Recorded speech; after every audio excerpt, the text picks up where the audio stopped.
The Biden administration's early actions on border and immigration policies, We feel the urgency, and the migrants that are here feel the urgency. their impacts in Arizona, All the people here, most of them, about 80%, are people that are working on the wall currently. and ongoing challenges that remain unaddressed. Border communities continue to be impacted by border crossing restrictions. Hello and welcome to Arizona 360. I'm Lorraine Rivera. Thanks so much for joining us. Early on, President Biden has indicated his immigration strategy will be a sharp departure from his predecessors. A series of new directives and executive orders underscore their differences. During his first week in office, no time to waste, get to work immediately. President Biden acted quickly to reverse some of the Trump administration's most contentious policies. Halting new border construction, ending the so-called Muslim travel ban, and rescinding the zero-tolerance policy that resulted in thousands of family separations.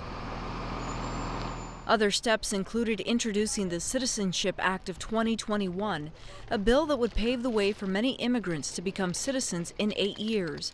But already, some states are pushing back against Biden's agenda. Texas successfully got a federal judge to block an executive order that pauses most deportations for 100 days. Something Arizona Attorney General Mark Brnovich also spoke out against in a letter that called the policy illegal and a violation of a deal the state had with Homeland Security under Trump. Watching closely what comes out of the White House next is the Kino Border Initiative in Nogales, Sonora. As we've reported, the nonprofit sees firsthand the effects of U.S. immigration policies, providing aid to migrants and deportees. A daunting task made even more difficult by the pandemic and so-called Remain in Mexico policies that prevented asylum seekers from entering the U.S. KBI's Tracy Horan spoke to us about some of the challenges migrants continue to face. If people aren't able to spend the night away from the elements in your shelter, but they don't have the resources, where are they going or what are they doing? Yeah, it's pretty common for people in Nogales who are migrants waiting for asylum to stay in rooms that they rent. So you might have two or three families that pool their money together and they rent a small room. Most of those places don't have access to heat. There are also some people, we do have some shelters here in Nogales, Sonora, but the shelter space is limited. And so some folks, I talked to someone the other day who slept outside, who slept in the cemetery is kind of common. But it's very concerning because right now with the conditions, it's snowing today. And so it's really, the harsh conditions are making it really difficult for people who don't have access to a place to stay. And the Migrant Protection Protocols program or system was still in place back then. I understand now it's being scaled back. But what are people doing for finances? I mean, do they get jobs in the interim? Are they able to? It's very difficult. It depends on whether someone can access an ID here in Mexico. And so, similar to the US, Mexico has certain restrictions for people to find employment. And so, many people struggle because their employers won't hire them. The employers here in Sonora are looking for that same verification that they have legal status in Mexico. Unfortunately, with the uncertainty, this length of time that some of them thought maybe they would wait a month or two now has just ballooned into 2 years or a year and a half. So some of them do find odd jobs. We have services here to connect them with work, but we run up against the same obstacles of people not having the ID that they need to work here in Mexico. What are these migrants telling you about their hopes for the Biden administration, given that so far we've heard there are plans to scale back the previous administration? Yeah, so it's been challenging. We feel hopeful. As you mentioned, they're not entering new people into the Remain in Mexico program. So that's hope for us. But at the same time, we feel the urgency, and the migrants that are here feel the urgency because every day that they're waiting and they don't have answers is another day their kids don't have access to education. It's another day that they're in a cold room where they don't have heat in, below freezing temperatures. It seems every administration promises some new attempt at immigration, whether it's Democrat or Republican. What is your hope that this time is different? Well, the hope for us would be comprehensive immigration reform.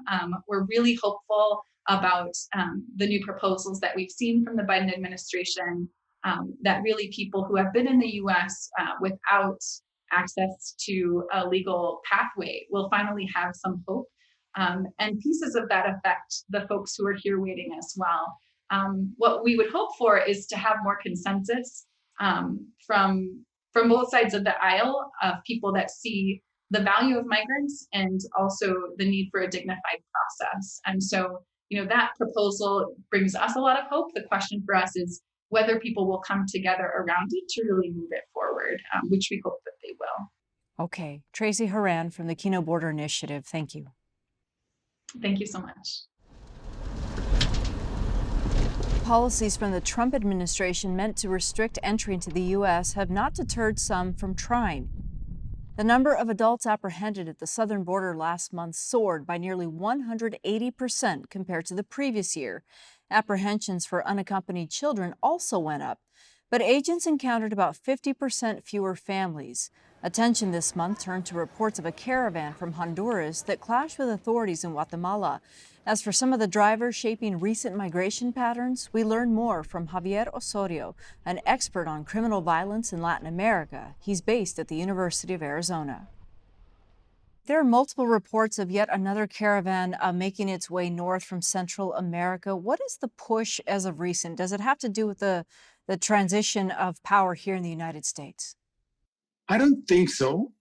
Always with migration, we have to keep into consideration two factors. We have the push factors that are the things that motivate people to leave, and the pull factors, and those are the things that attract people to certain locations. People concerned about the Biden administration relaxing some of the really hard policies, immigration policies that we saw with the previous administration, might consider that this is an important pull factor, right? That is actually attracting migration into the US. But let's keep an eye on the more important push factors that have to do with really bad economic conditions in Central America and Mexico caused by the COVID pandemic that is impacting all over the world, including the US, and also the violence associated with poverty that is also harming these communities. So when we put things in comparison, maybe yes, there could be a little bit of an effect of relaxed immigration policies in the US as a pull factor, but when we consider the push conditions of economic hardship and insecurity in these countries, that really has a lot more weight in informing the decisions of these huge numbers of people moving across the borders. Economic hardship has always been a challenge for communities in Central America. Yes, absolutely. But now with the COVID pandemic, we have pretty much all over the world, economies totally paralyzed without sufficient support from the governments, because the governments in Central America, they have a lot less resources and state capacity to actually provide safety nets for people. So the fall of the Central American economies is way sharper than the one we see in the US. That also includes Mexico. Now, should those people make their way through Mexico to the U.S. port of entry? I mean, we saw last year and the year before that where hundreds of people would sit outside ports of entries waiting to request asylum. What is your read on if this administration will handle that differently?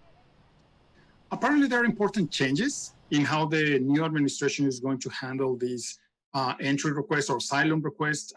One of those important changes is ending the Wait in Mexico program, Espera en Mexico. That will change the conditions, because the conditions where these people are in Mexico are in very hard or very poor conditions in terms of the safety and their human agglomerations. With the COVID pandemic is becoming a health issue. Ending that program and having people wait for their immigration court hearing in the US will actually put them away from those vulnerable situations. So that is one of the consequences that hopefully we'll see from the Biden administration. But at the same time, we have to take this with cautious skepticism, right? Which is, during the Obama administration, when now President Biden was vice president, I mean, Obama deported a lot more people than the entire Trump administration. So we might see a different way of handling cases, but the number of deportations that we saw in terms of the past of the personal trajectory of President Biden, we also know that he's inclined of increasing levels of deportation. So we'll have to celebrate these new policies being rolled out, but also we have to be careful and skeptical, remain skeptical about how they handle this in a more humanitarian way. Among those factors, many of us here think that it's work or it's drug related, but you're saying there are other factors that could be driving these patterns. Correct. There are different borders face different types of flows in different directions. From the US side, the biggest flows that we are concerned are drug trafficking and human trafficking. That's migration flows. But from the Mexican side, a big concern by the current administration of Andrés Manuel López Obrador is arms trafficking from the US down into Mexico, which is actually all the guns that end up in the hands of criminal organizations that are causing all this violence. There's not that much discussion going on in the US about the responsibility of US authorities at the federal level and local level about efforts to stopping arms trafficking to Mexico. But the Mexican government has been putting that topic very high on the agenda, and that is one of the discussions that they will have to have in terms of the new incoming administration of President Biden and the Mexican President López Obrador. Whether or not these policies happen at the federal level and then take action at the local level, for example, in a border state like Arizona, remains to be seen. Absolutely. One of the cases that we see in all administrations or bureaucratic organizations is what is known as the principal agent problem, where the principal might actually make a command, but the agents implementing that policy might have different ways of doing that. So even if the Biden administration makes some high-level policy changes, the ones in charge of implementing those policies might actually have a lot of leeway and discretion in how they actually implement those policies or not. Okay, Professor Javier Osorio, thank you for your insight. Sure, thank you very much. Other steps taken by the Biden administration indicate a willingness to provide a pathway to citizenship for DACA recipients. The program shields some immigrants from deportation, mainly if they were brought to the U.S. illegally as children. President Obama created the program through an executive order, and the Trump administration tried and failed to overturn it in court. The day of his inauguration, Biden issued a memorandum to, quote, preserve and fortify DACA. As for what that signals to advocacy groups, we got analysis from Arizona Republic border and immigration reporter Rafael Carranza. There are about 7,000 DACA recipients in the state of Arizona. Every administration seems to indicate there's going to be a path for them. What's different this time around? I think one of the biggest differences this time around is, the level of enthusiasm and even, somewhat commitment and signaling that the Biden administration has issued. I mean, it's very significant that on the very first day of office, they issued several executive orders that seem to, revoke a lot of the policies from President Donald Trump. And I think that has been very encouraging to a lot of the advocates. They know that it's still, going to be an uphill battle, as is always the case with immigration, and certainly with a bill of this scope, which provides a pathway to citizenship for an estimated 11 million undocumented immigrants in the country. There definitely will be a lot of challenges. One of the main ones is going to be finding Republicans who support this legislation in the Senate, and I think the advocates are very aware that that's going to be a challenge, which is why they've started ramping up pressure, not just for DACA, but also with some of the other beneficiaries like temporary protective status, who have really kind of ramped up, talking about personal experiences, but also, sending letters, doing a lot more advocacy towards the Biden administration. And I'm sure we'll see also in the coming weeks and months more targeted advocacy to some of the Republican lawmakers who could be kind of the deal breakers or deal makers when it comes to the immigration bill. Essentially, the legal limbo for those families continues.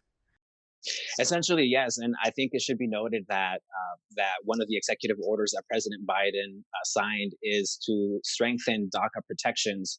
There had been a lot of issues in the last few months of the Trump administration because even though court rulings had stood by the program itself, the administration had delayed processing new applications, existing applicants as well. And so the idea or the thinking is that under Biden now, those applications and the program as it stands now will be strengthened and fortified. But, the question now will also turn to what happens to those individuals who are not in DACA, but who could also qualify for some sort of protection later on. Okay, Rafael, can you explain migrant protection protocols temporarily halted, but Title 42, and that's immediately deporting people due to the public health emergency, continues. Encounters per the Department of Homeland Security website continue. So what does that mean as we move forward here in the next few months? For now, it means that everything will kind of remain the same for the time being until the Biden administration issues any sort of new guidance or any new directives when it comes to either of these two policies. And I do want to clarify when it comes to the migrant protection protocols, they did pause any new enrollments in the program, so they are no longer sending individuals back to Mexico under the program, also known as Remain in Mexico.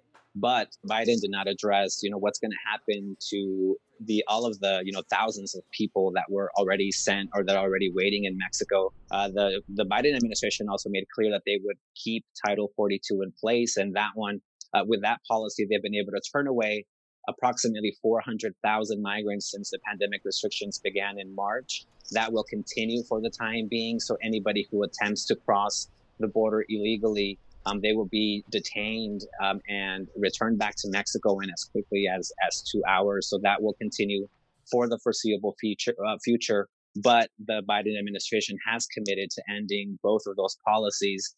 I think that the key issue here will be finding a way to roll back Title 42 without overwhelming the system or exposing more of the agents to possible exposure to COVID-19 and other risks. All right, very much remains to be seen. Rafael Carranza from the Arizona Republic, thank you for your work. Thank you for having me. From mandates on immigration to decisions on border infrastructure, on day one, President Biden ordered construction to stop on all the new border wall system, a bedrock of the Trump administration that gave rise to numerous legal challenges. Controversies aside, some border communities benefited from the influx of temporary workers contracted to build the wall. Tony Paniagua traveled to Douglas for the story. The border wall is divisive geographically, politically, and emotionally. But in places like Douglas, Arizona, the construction of this contentious project has been bringing a welcome financial boost. It's helped tremendously. From restaurants and local stores to RV parks and apartment units, workers need places to eat or live. Mike Gutierrez founded a realty company in 2009. It manages various properties in the area, including this one. This is the Hidden Treasures RV park. There's 110 spaces here, and it's been great. All the people here, most of them, about 80%, are people that are working on the wall currently. And so with the shortage of homes in Douglas, it's been a help that this property was here to help fill the need. Luis Pedrosa is the interim city manager in Douglas. He says hundreds of workers for the wall project by Southwest Valley constructors began arriving in the summer of 2019. Definitely, they are a large employer here right now in the city, top 5 for our city. So they're definitely contributing a large part to our economy right now. El Asadero Güero Mexican restaurant opened 3 years ago, just a few blocks north of the border. Since the pandemic began, cook Miguel Coronado says business has dropped dramatically. So the temporary workers for the wall have been an essential asset. About 12 families depend on this restaurant for an income, so every meal served is vital for their bottom line. It would be good if these people wouldn't leave, but we hear construction is coming to an end soon. We have been able to manage because people in Douglas got to know us and still support us. But I personally know of other merchants who haven't been so lucky and were forced to shut down. We've had to cut employee hours and hoping to survive a few more months to avoid layoffs. Moving forward, locals say what would help them the most would be to reopen the federal ports of entry. Due to the pandemic, they have been officially closed to non-essential travelers. Our estimate is that our shoppers from Mexico contributed about 70% of our sales tax revenue on the retail and restaurant sectors. So it's a huge driver. Interim city manager Luis Pedrosa says more Douglas residents are staying in town and shopping locally. And along with taxes from online sales and federal CARES money, the city is doing better than expected. As for the wall, he says the project's contractor was scheduled to build a total of more than 40 miles east and west of the city. With a few miles remaining, whether they will finish the job is unclear. The Department of Homeland Security and Southwest Valley constructors did not respond to emails about the project's cost and status in time for this story. President Joe Biden's 7-day compliance window to halt the project has expired, and construction is reported to have stopped along the border. For wall opponents such as environmental groups, local residents, and like-minded politicians, this is a welcome change from the Trump administration. They say these projects have devastated pristine desert habitats for plants and wildlife, endangered aquifers, and divided animal populations, so activists want at least some sections of the wall to be removed. For other people in communities such as Douglas, the wall is just another part of life along the border. We're happy with the construction and the jobs that it's brought. I don't see any real significant impact in terms of crossing, but I don't know the numbers. So here, Mexico to us that's our family, that's our cousins, our brothers, our sister. My wife is from there. To us, it's just we're all part of the same community. So we're hoping they'll stay and take it down and keep the jobs around for a little longer. About 80 miles west of Douglas, Nogales is dealing with the same economic constraints stemming from travel restrictions at its ports of entry. Limited crossings took effect on March 21st of last year. Since then, Mayor Arturo Garino says it has never been clear when the federal government will ease restrictions. Almost every month, they've been saying that the number is on the 21st of the month, that we're expected to open, and then they'll call us and say, no, it's not going to be open. They're going to extend it another month. As of the end of January, restrictions on cross-border travel with Mexico and Canada will remain in effect through February 21st. For more on the economic setbacks these restrictions have caused across southern Arizona, we spoke to international advisor Luis Ramirez. How has COVID-19, but then the additional port restrictions, impacted border communities? Lorraine, I cannot overestimate the impact that COVID itself has had directly on the communities, as well as policies that have been state, national, or international. The U.S. Census Bureau just released the data for 2020, and I apologize, I have to read them. They're fresh kind of off the presses.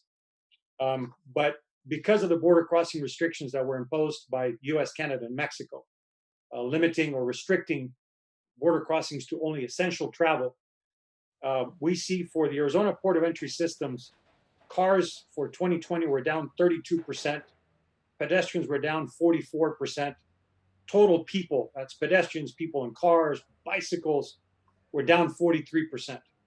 That translates to approximately 10 million people less that crossed the Arizona-Mexico border over 2019. That is the spillover impacts of that huge number of people who are not crossing, not going to our stores, not going to our restaurants, not buying things, is a tremendous impact to our border communities, but also to the state and to the nation. It's economically devastating because these communities rely on sales tax, and we have seen in Douglas, Nogales, I'm sure this is the case in San Luis, where businesses have shut their doors. Many businesses are either closed down or on the brink of closing down. For our border communities, they depend on anywhere between 50 to as much as 70% of the sales tax revenue in those communities is directly attributable to the Mexican visitor. So when you have a 45% drop in the number of people, it's just a huge impact.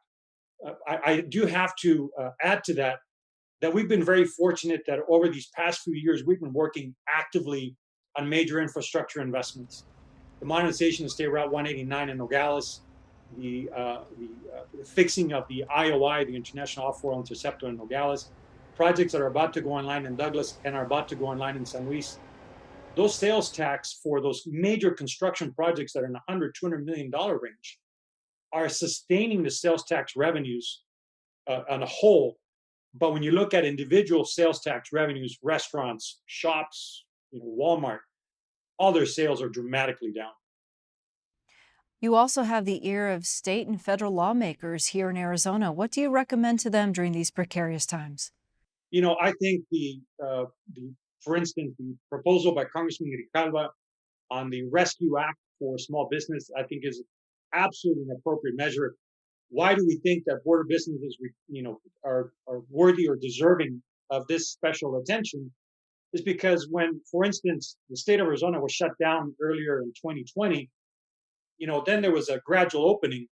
But as we were discussing earlier, border communities continue to be impacted by border crossing restrictions, even though you're able to move about in Arizona. So the full recovery or the partial recovery of the economy in Arizona, border communities are still hindered in that recovery because of the border crossing restrictions. That's why we're advocating for those provisions. More of a long term, I think there's lessons to be learned here. When we look at our ports of entry, they're built for a 20th century approach to border security, maybe some new technology and some of our most recent infrastructure. But we now have to look at the health safety of the traveling public, of the CBP officers that are staffing those booths, how we approach security, how we approach infrastructure, how we approach procedures. All of that is changing because of COVID-19. Late last year, you told me that it was obvious that border communities would need special attention coming out of this pandemic. Do you still feel that way? Oh, absolutely. As long as the border crossing restrictions, and I anticipate they will continue for several months, the impact of these border communities on both sides of the border, not just the Arizona side, but also on the Sonora side, because U.S. citizens are not traveling as much. We see that in Puerto Peñasco or Rocky Point. These are communities that there might be an international boundary dividing them, but they're fully interconnected communities. So the inability to cross freely because of the COVID restrictions continues to have an impact and will until the restrictions are lifted. The one thing that I do find, I'll say of interest, and it must be noted, is that border crossing restrictions were on the agenda for the Biden administration in their first 3 or 4 days. It is important. Happy to see that it's getting this level of attention. Now we're waiting to see what they're going to be putting forth as the new policy for the border. All right, Luis Ramirez, thank you for your insight. Thank you, Lorraine. That's all for now. Thanks so much for joining us. To get in touch, visit us on social media or send an email to Arizona360@azpm.org and let us know what you think. We'll see you next week.